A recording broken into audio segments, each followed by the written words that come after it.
Hi everybody, and welcome back to Scary Nightmare.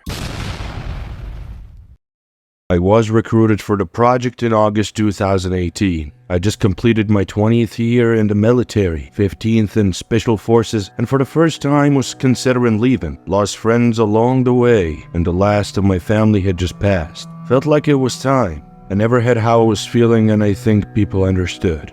The 12th of August 2018, I received a message from my group commander telling me to be ready for a private video call at exactly 1 p.m. with no further information. This in itself was unusual, and the identity of the caller made it more so. Not every day you hear from a retired Rear Admiral and former head of NSWC. It was a short conversation. Best of my recollection, it went as follows. And by the way, I've changed all the names below for obvious reasons. Admiral, sure. Matthew, been a long time. Condolences on your recent loss. How are you holding up? Well, as can be expected, sir. Good to hear that. Now time is a factor here. So let's get straight to it. I've heard you might be leaving us, and in your position, I can't blame you. A lot of lucrative offers out there for a man of your talents. I believe I may have one that will suit you. To be honest, I didn't know what to say to this, and in my experience, this wasn't how things were done. But he continued.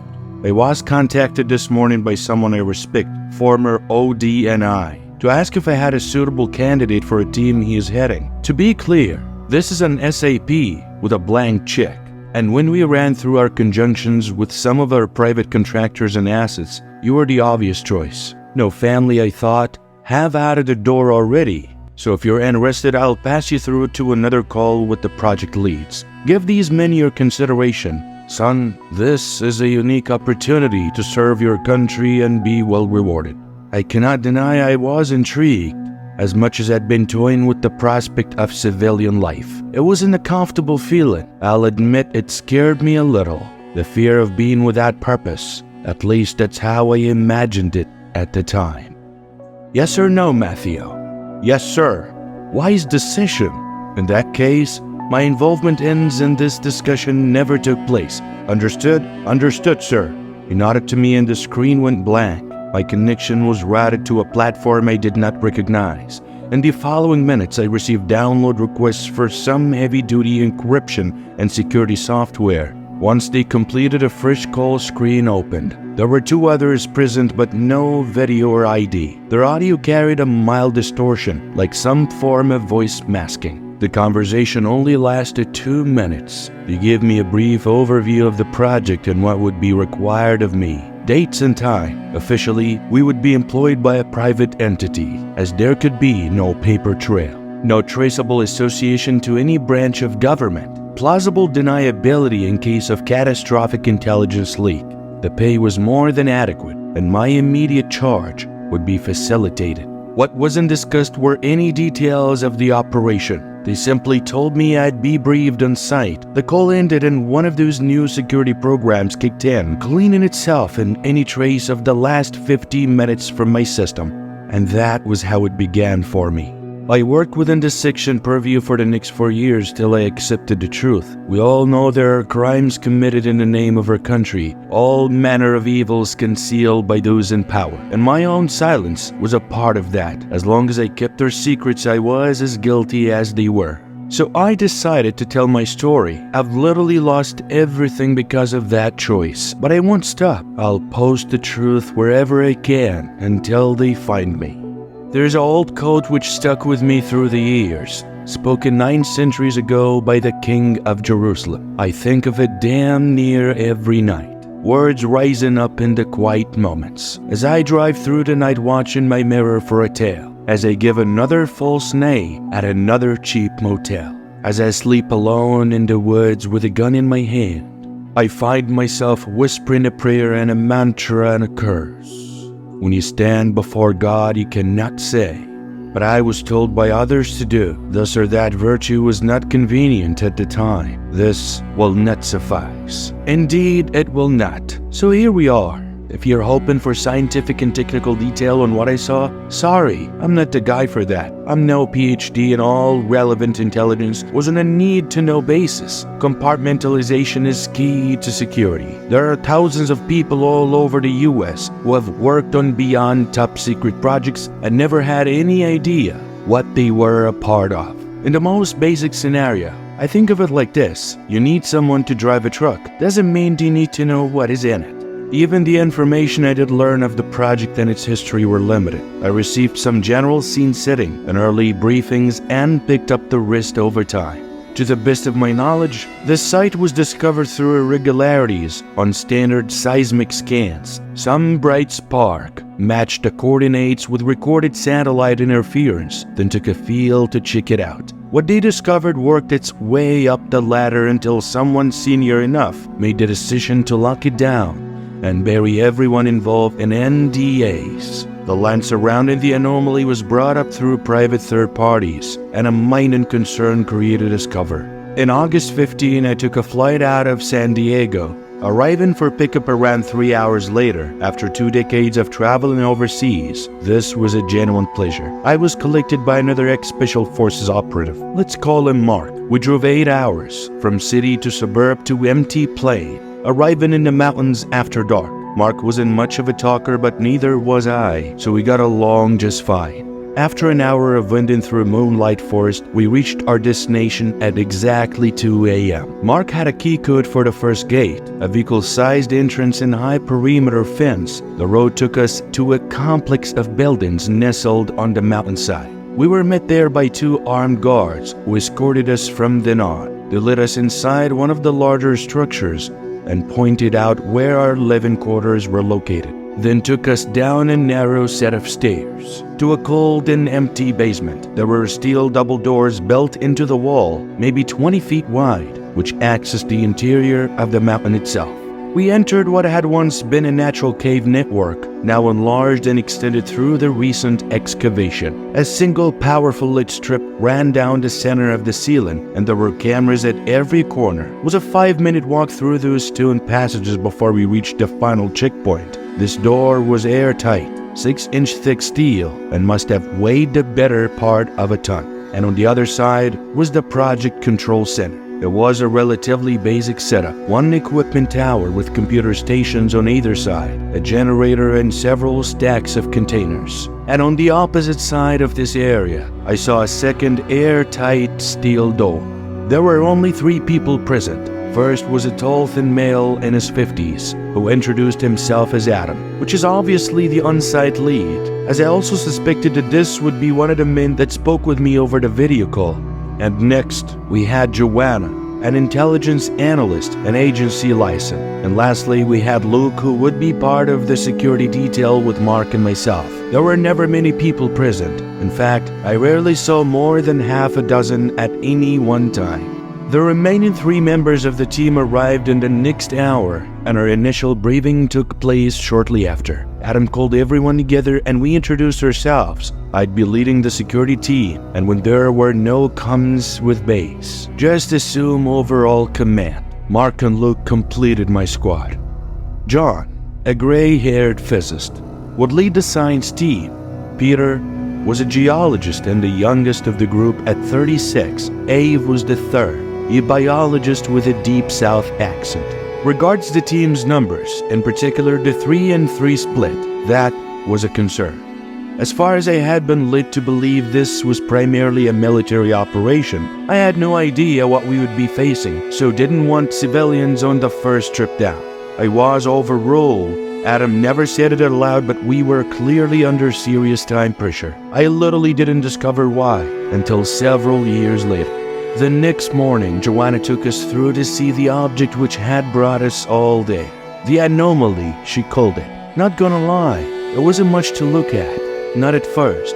It occupied the center of another excavated room, surrounded by an array of monitoring equipment. From a distance, I thought it was just a hole in the floor, nothing more than a tunnel with oddly colored sides.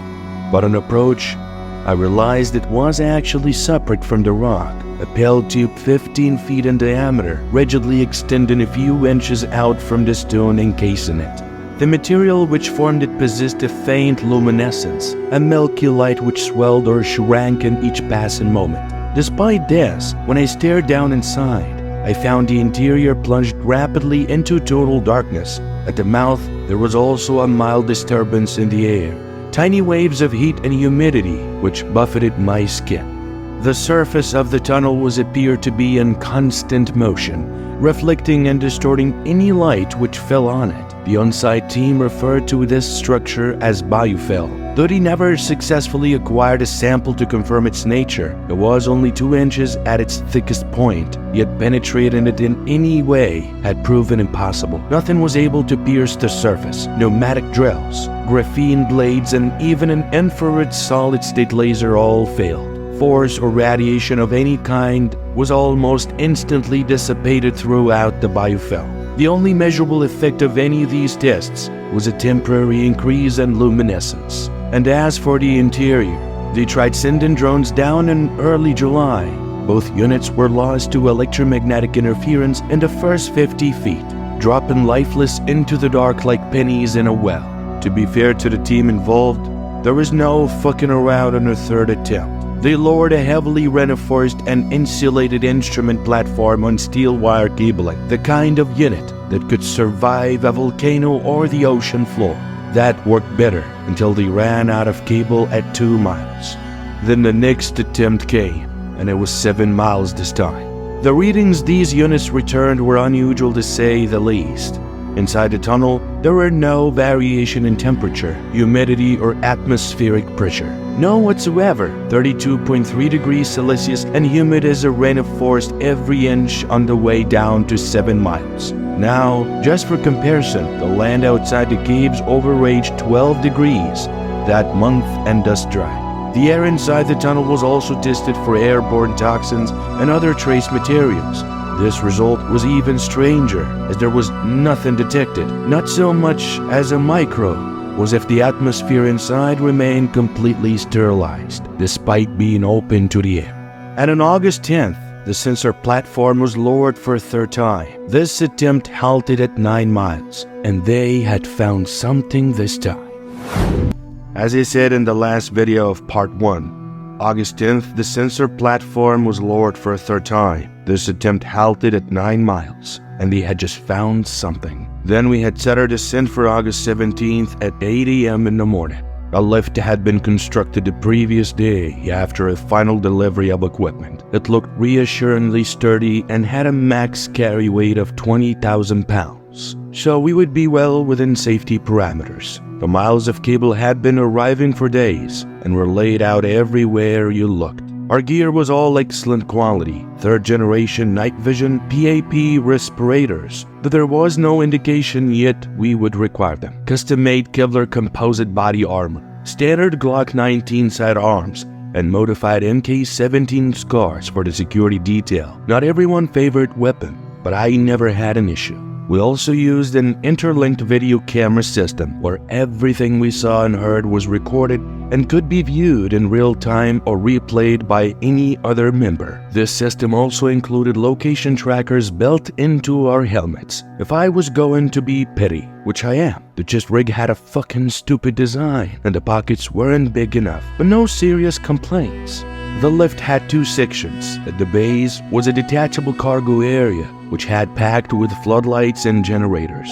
Above was the main carriage, which would hold ourselves and all other equipment and supplies. A big part of that weight was devoted to fluids in expectation of high temperature and humidity.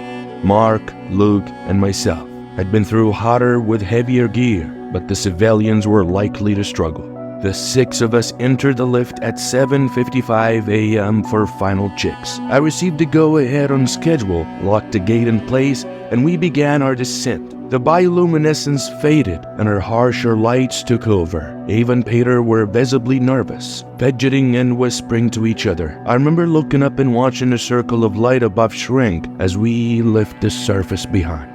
The lift descended at 15 miles per hour, which gave an estimated travel time of 45 minutes with regular stops. The cameras that were linked to the base were useless by the 2-mile point and never improved. Our direct links between each other remained viable with only minor interference.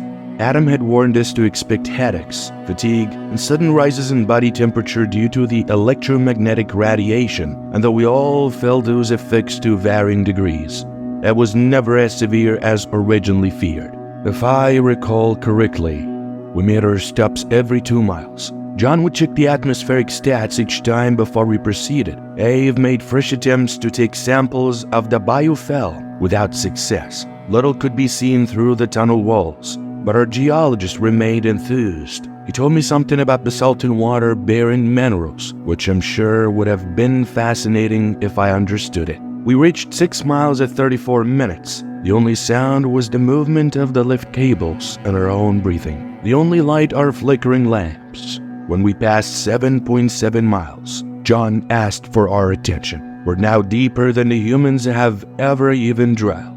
At this depth, we would expect temperatures of 180 Celsius, which is 356 Fahrenheit. He held up his thermometer reading and smiled, and said, "It has still 32.30 variation, and that was extraordinary." We continued down steadily and without incident. Mark and Luke were quiet and professional as expected. The 3 members of the science team handled the conditions better than I could have hoped. And at 43 minutes, I called for everyone to put on their breathing apparatus as planned. We had air quality monitored in the shaft, but beyond that was a mystery. No one spoke as those final seconds came and went. We arrived on schedule, the tunnel walls vanishing on all sides as we descended into an immense and silent darkness. I slowed the lift to a halt and peered over the edge with my torch in full. The last probe's data indicated a solid surface, and that appeared to be accurate. I dropped down onto striated rock covered by biofel, no different to the walls of the tunnel we had just left. In fact, the biofilm extended unbroken in every direction, suggesting we were simply in a swelling of the tunnel as opposed to an entirely new area. It was, and I cannot stress this enough, the deepest pitch black I've ever experienced. As powerful as they were, our throws illuminated such narrow bands that they felt almost useless. I doubt the signs played a part in this impression. There was no sound, but that which we made ourselves, not so much as a trickle of water. I imagined I could feel the weight of all those miles above bearing down, billions of tons of stone between us and the light from the faces of the others. I don't think I was the only one. When the 6 of us had exited, we began setting up, unpacking the floodlights, generators, and other supplies. I retested our location trackers on local team cameras network, flicking through each member's video and audio, and found it working with minimal issues. I tried the Gen 3 night vision, but there was little to see other than an empty expanse, quiet and waiting. And when it came to the infrared setting, it was useless due to interference. When the air quality checks were complete, we removed our breathing apparatus, as there was still no detectable variation in atmospheric conditions, and no sign of toxins or other biohazards. Mark found the remains of the 2 drones that had fallen weeks before and packaged them for return. We had brought a fresh drone, but it could only manage a few seconds of flight before interference killed it. John began working on alternatives, imaging systems that could provide an advanced picture of our surroundings. He called us over 30 minutes later. On a screen, the scan data fed back, rendering a 3D model of the cavern's interior. We stood in a basin of a huge void, 3 miles long, 2 miles wide and 1 mile tall. And there was something else in the center of the chamber, beginning just 100 feet above us. Then all of a sudden, Mark was like, "What the fuck is that?" I suspect he spoke for all of us. In the silence over our heads, a gigantic cylinder ran the full length of the expanse. If the imaging was correct, it was almost 2 miles long, with a diameter of half a mile. I found myself involuntarily glancing up, though I know my eyes couldn't penetrate the darkness. It isn't attached to anything. John tapped the image of his screen, this artifact above us. It isn't touching the surrounding structure, not anywhere. No visible support. It is just floating, for want of a better word. It only took us a couple of minutes to angle some floodlights directly upwards, then zoom our cameras in on the object. We could see it up there, but there was no great detail for me to describe. All the light revealed was a dull metallic surface, the smooth skin of the sleeping giant hanging over us. I said, all right. Then I checked the time and decided to push on. Let's get back to it. We've got a schedule to keep. As we worked, I noticed the bioluminescence had picked up around the lift in both surface area and intensity. I didn't know whether to be unnerved or thankful. It took us 2 hours to set up the field of cables and lightning. When we were complete, almost a quarter of the chamber floor had enough illumination for us to find our way without night vision. The lamp still flickered, but we would have to live with it. I'd created and overlaid a location grid on the models John had produced. Once everyone confirmed access to this on our handsets, we agreed to regroup at base camp. The walk back was when Ave fell. I heard her intake of breath and curse on the audio. Then Luke helping her up. I switched to her video feed on my own headset. Ave, are you alright? What happened? She said sorry, as she sounded more irritated than hurt. I watched the live feeds as the biologist dusted herself down and began to examine the ground around her feet. It was as flat and featureless as any other part of the bayou fell. I definitely tripped on something sharp, she said. It was right here. Then when it came to Luke, I saw him helping her search, but didn't see anything. And then he replied with, Sir, I did not see anything. Then Ave replied, I'm not imagining. I literally know what I felt. I rewound her footage and played it back. Ave had been watching where she was going, and I couldn't see a reason for the fall. There was nothing on our camera. Luke didn't see it either. There was nothing there now. So let's put it down as a stumble and move on. Ave replied again. I did not stumble, I said. I could hear the frustration in her voice and saw in her live feed that she had sat back down. As I watched, she rolled up a trouser leg and focused the visual on her shin. An ugly cut was bleeding just beneath her knee. Then I said, okay, Ave, point made. I'm not doubting you, but for now there is nothing else we can do. Let's get back to the base, patch that up, and stick to our schedule. If there is time, we will return to this area to investigate. Mark it on your map, Brad, alright? Hindsight is a wonderful thing. I've heard that or said it myself just above every post on debrief I was ever a part of. I could have stopped the mission right there, pulled everyone back to the left, and got out of there. I could have, but I literally didn't. We topped up and floats and set out on our assigned paths. I basically led Team 1, and that was myself and Peter, on perimeter reckon. Team 2 was Mark and John, as they would go straight down the center of the cavern beneath the artifact. And when it came to Team 3, that was Luke and Eve. They would remain in the base until another squad returned. I estimated my team would take 4 hours with a couple of breaks, except for Mark and John, it was only 3 hours. As we approached the midway point of the cavern, the floodlights had long faded behind us. The weight of darkness seemed to present, a vast emptiness swallowing the sound of our steps. I found myself getting jittery, genuinely nervous for the first time in years, so it stung my eyes as I checked and rechecked our location. When we stopped to drink, I activated my mic, and then I said, "Any updates from Team 2? "Fourth stop," Mark replied. "Taking more readings from the artifact." I heard John's voice in the background, then he clicked on his own mic and repeated himself so I could hear. "The electromagnetic interference is from the cylinder. Almost certain of that now. It appears weakest at the midpoint, rising in intensity at either end. Still to confirm that, of course."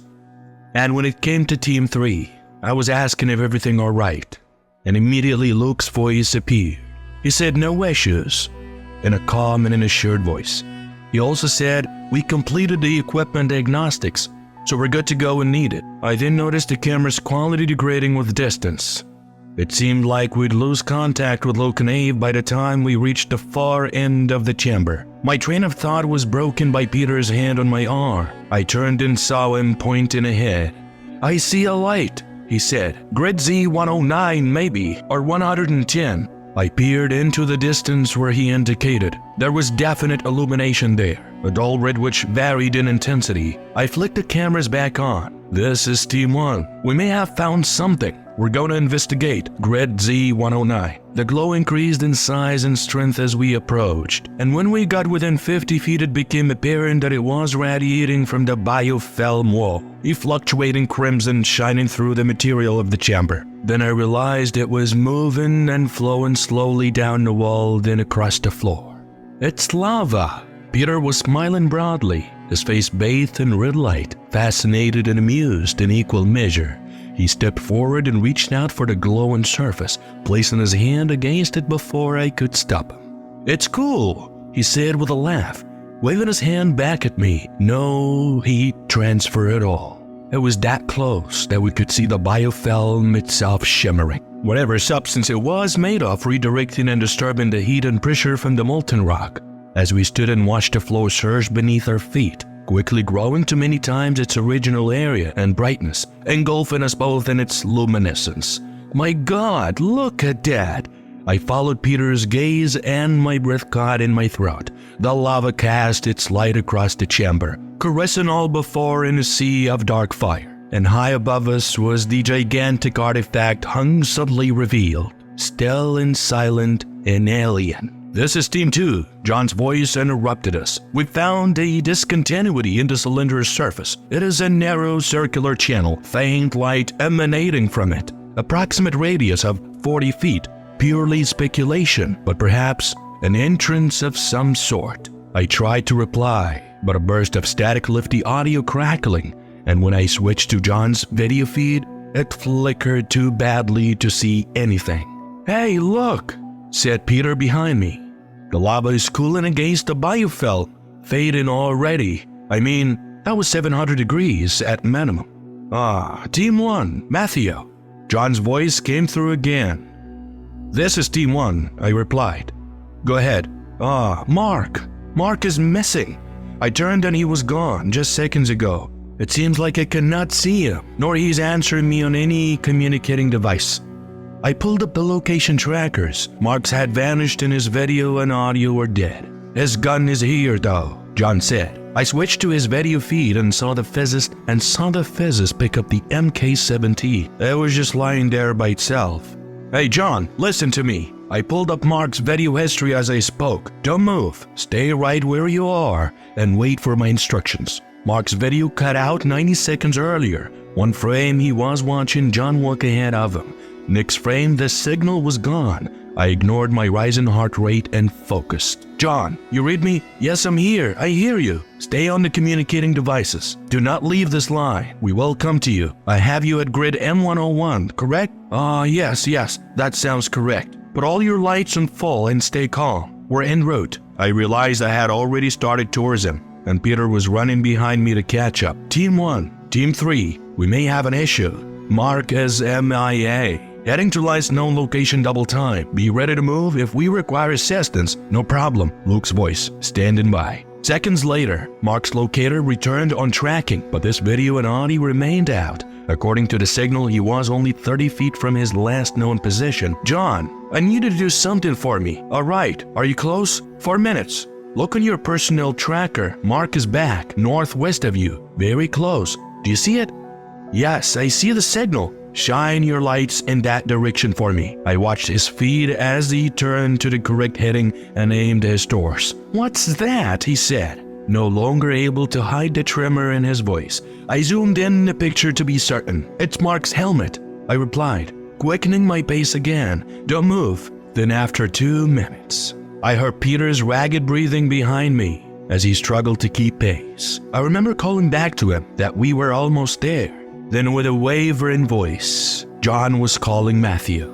His camera went blank and his locator vanished. Mark's disappeared with it. I halted, weapon raised. Peter missed my hand signal and almost ran into me, clutching my pack to stop himself falling. Then I was calling for John over the communicating device. There was no reply. We were close, but I couldn't see ahead or hear anything other than Peter's breathing. "Mark, John, anyone, read me." Darkness closed in around us once more.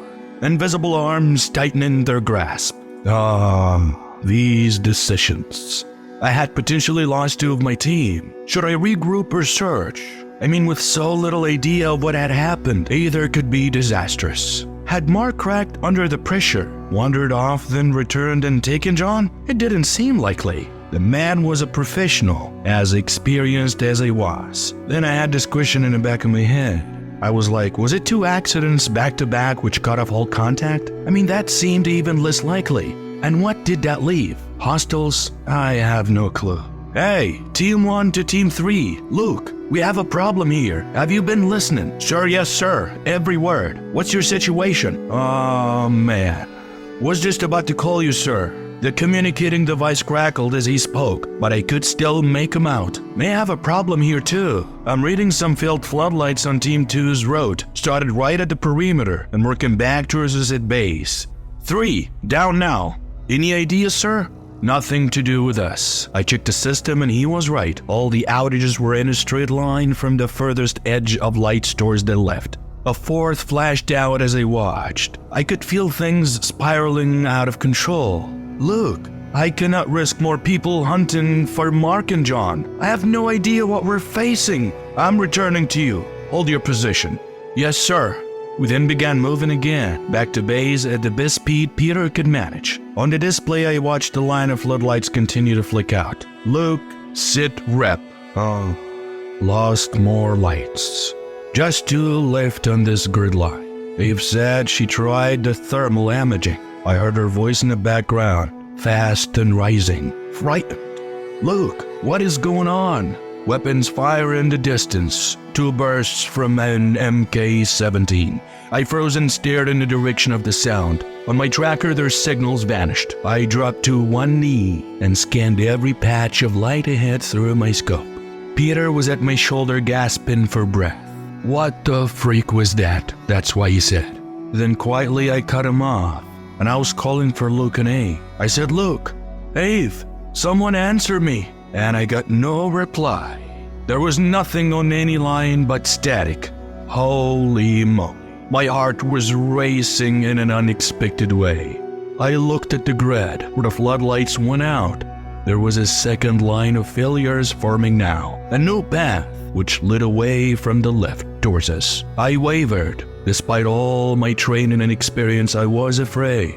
And it was breaking me. I'd faced death before, taken a bullet more than once, but this wasn't the same at all. I felt as helpless as a child, crushed by a simple primal fear as old as our species itself. The fear of what might wait in the dark was haunting me more and more and more. Then I thought to myself, I don't want to die here. As I was re-gripping my weapon, I said, I will not die here. Peter, listen to me. Breathe. Breathe, Peter. Put your hand on my shoulder. Never let go. We're gonna step again from here to the left. Put all your lights out. Do not activate any communicating device. We're silent from here on in. Understand? He began to speak, then nodded instead. Shit. I thought if I was scared, I couldn't even imagine what he was going through. Then I was telling him, go, go, go. I chose a road which swung away from the disabled lights, taking us to the left in a wide loop. Every few seconds, more floodlights cut off on the readout. Their path halted at our previous location, then began again in a scatter-shot pattern, expanding from that point. A search pattern. It became a race, soaked in sweat and shaking with adrenaline, every muscle burning, waiting every second for something to come out of the dark. A minute out of the closest light to our left failed. I swung us away from it. Weapons were up. Arms were shaky, pointing the barrel into the black. Peter was in desperate shape behind me. Then I felt a stumbling weight hanging on my side. I saw the left ahead. Every nearby floodlight was down but 2. We were close, maybe 30 seconds. Another light went out, 50 feet behind us. Then I called for Peter as I was gasping for air myself. I said, straight inside, 20 seconds, get it moving, I'll cover the door. Then one light was remained. 10 seconds out, Peter's hand came off my shoulder, and when I turned in time, he was dead. It literally only lasted a fraction of a second. There was something grasping from the shadows that I couldn't make out. Only the way it held him. It crushed him as if he were trapped under limbs of perfect glass, breaking and tearing his body like paper. He came apart in a dozen pieces before he could even cry out. I stumbled back and fell.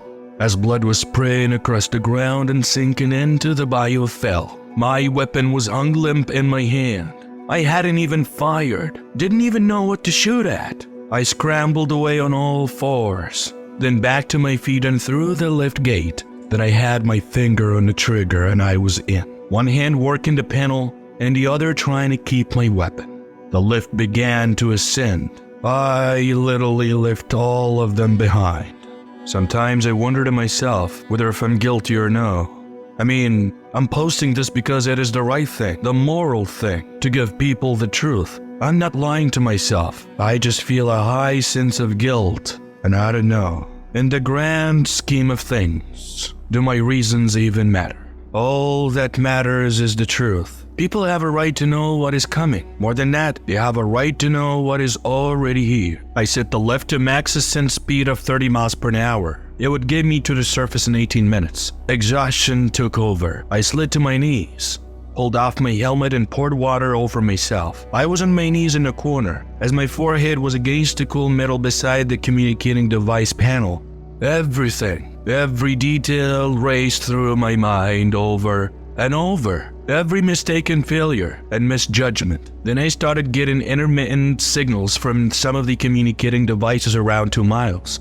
I kept trying and finally got through at 1 mile. I cannot remember my exact words. I told them I was the only survivor, that I was alone, only 2 minutes away. Most of the replies were lost to static. Then Joanna's voice came through, clear and repeating a question. Matthew, main carriage weight reads 900 pounds. If you're alone, what are you bringing up? I remember those comments. Confusion to realization to her. I knew there was nothing in the cargo hold. It had been sealed when empty. There had been nothing in the carriage either. No, nothing I could see. Matt, can you hear me? I reached for the control panel, typed in the emergency overrides and detached the cargo hold. I felt the weight go. I heard a crash from below as it caught the tunnel wall and spun into the darkness. I switched the screen to lift diagnostics. The carriage weight was still 900. I stopped the ascent, closed my eyes as I'm breathing. It grew quiet as the lift settled. I remember I was still on my knees, one hand on my weapon. I waited, listening. A creak from behind me. The tiniest shifting of weight in the left corner. I spun and opened fire. The sudden roar of my rifle deafening in the enclosed space. Then I was in the air, stunned from a massive impact, then falling, striking the tunnel wall and falling with the lift going past. I should be dead. It was luck that saved me, nothing else. My left leg went through one of the support bars that had held the cargo bay. As I swung back, my flailing hand grasped metal, and I held myself there. My gun was gone, and I couldn't feel my left arm. Then the pain came, waves of blinding pain from my shoulder and across my torso, blood rushing down my chest. I could see it pouring into the dark below me.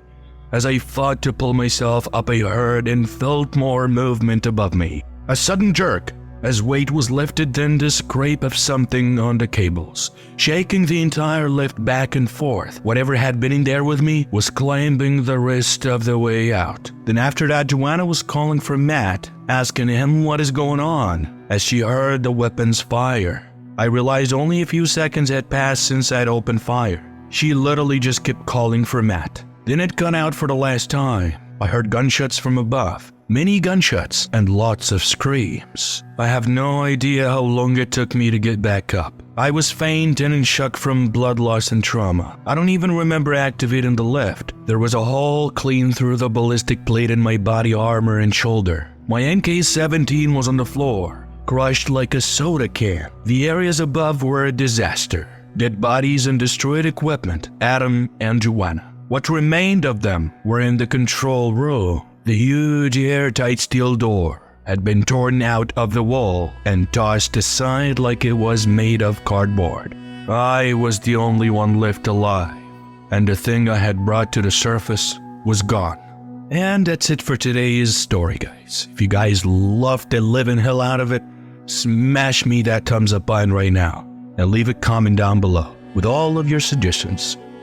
Thank you, and see you again.